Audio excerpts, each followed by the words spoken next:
আপোনালোকক দিব বিচাৰিছোঁ এটা বিশেষ খবৰ। অসামাজিক কাৰ্যকলাপত লিপ্ত থকা ব্যক্তিৰ বিৰুদ্ধে ডিফুৰ ইছলামিক সমাজ সংস্কাৰ সমিতিৰ কঠোৰ সিদ্ধান্ত।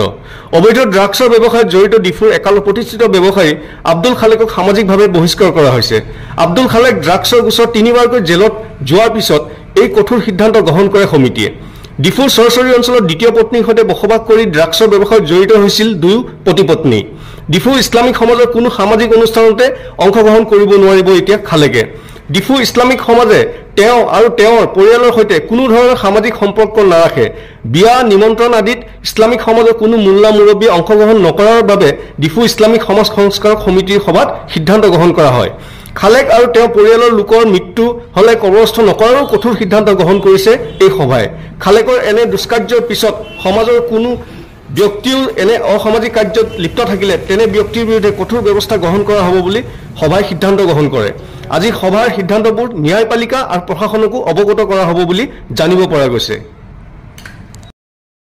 আজি ডিফু সমাজ সংস্কাৰক কমিটিৰ তৰফৰ পৰা এখনি জৰুৰী সভা পাতি লগতে ডিফু মছজিদ কমিটিক পাণবাৰী মছজিদ কমিটি তথা হৰিলাল বস্তি তাৰ মাটিপুং লগতে কবৰস্থান কমিটি আকৌ চৰচৰী মছজিদ কমিটি গোটেই মিলি এখন মানে সাধাৰণ সভা জৰুৰী সভা পতা হৈছে।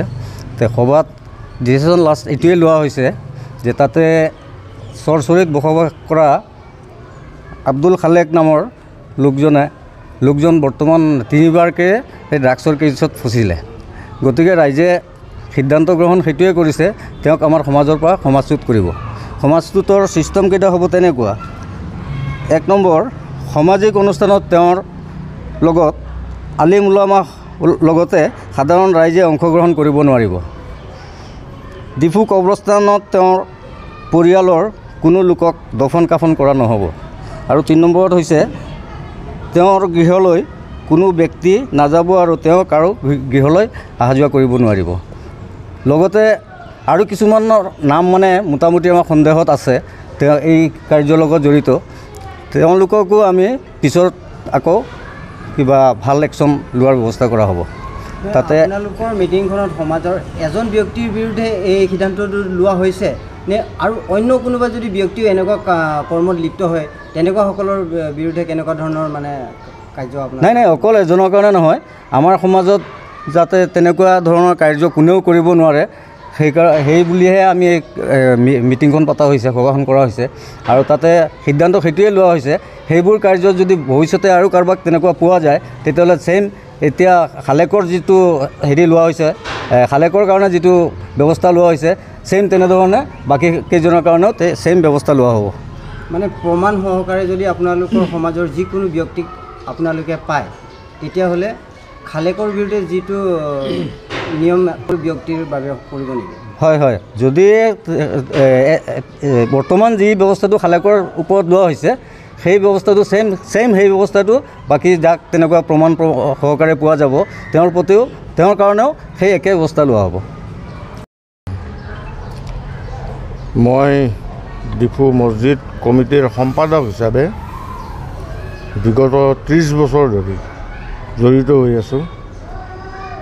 প্ৰথম চোৱাত খালেক এজন প্ৰতিষ্ঠিত সামাজিক ব্যক্তি আছিলে, তেওঁ সকলোৱে সন্মান কৰিছিল।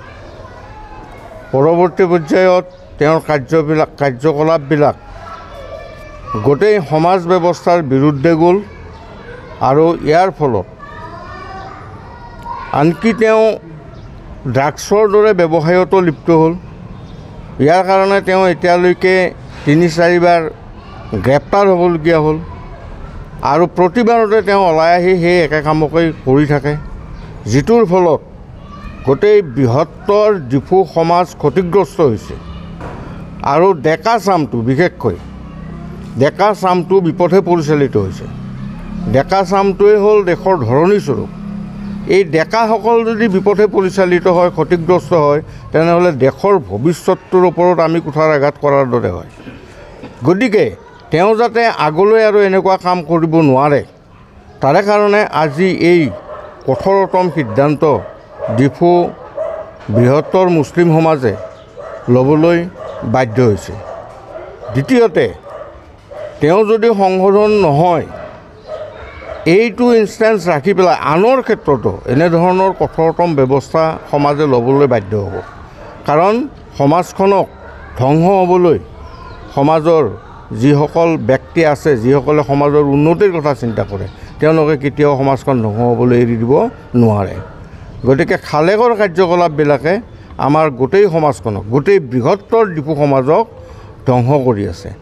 ড্ৰাগছ এনেকুৱা এটা বস্তু যিটো বস্তুৰ কাৰণে এজনৰে ক্ষতি নহয়, এজন মানুহৰ কাৰণে এটা পৰিয়াল, এখন সমাজ, দেশ গোটেইখিনিয়ে সৰ্বস্বৰূপে ধ্বংস হৈ যায়। সেইকাৰণে আমি ইয়াৰ পৰা পৰিত্ৰাণ পোৱাৰ কাৰণে এই ব্যৱস্থা গ্ৰহণ কৰা হৈছে। আৰু আমি প্ৰশাসনক, ন্যায়পালিকাক অনুৰোধ কৰিম যাতে এই দিশত এই ব্যৱস্থাপনাবিলাক শুদ্ধভাৱে লয় আৰু উপযুক্ত শাস্তি প্ৰদান কৰে, যাতে তেওঁ আগলৈ আকৌ এনেকুৱা ধৰণৰ কুকাৰ্যত লিপ্ত হ'ব নোৱাৰে। অকল ড্ৰাগছেই নহয়, বহু ধৰণৰ অসামাজিক কামত তেওঁ লিপ্ত হৈ আছে। তেওঁৰ অবৈধভাৱে এটা ঠাইৰ পৰা আনটো ঠাইত গৈ বসবাস কৰিছে, অবৈধভাৱে নকৰিবলগীয়া অসামাজিক কাম কাজ তেওঁ চলাই আছে। গতিকে এই গোটেই কামবিলাক ইছলামিক শৰীয়তৰ পৰিপন্থী, যিটোৱে আমাৰ নিয়ম কানুনবিলাক নষ্ট কৰি আছে। গতিকে এই সমগ্ৰ দিশটো চালি জাৰি চাই এই ব্যৱস্থা গ্ৰহণ কৰিব লাগিব।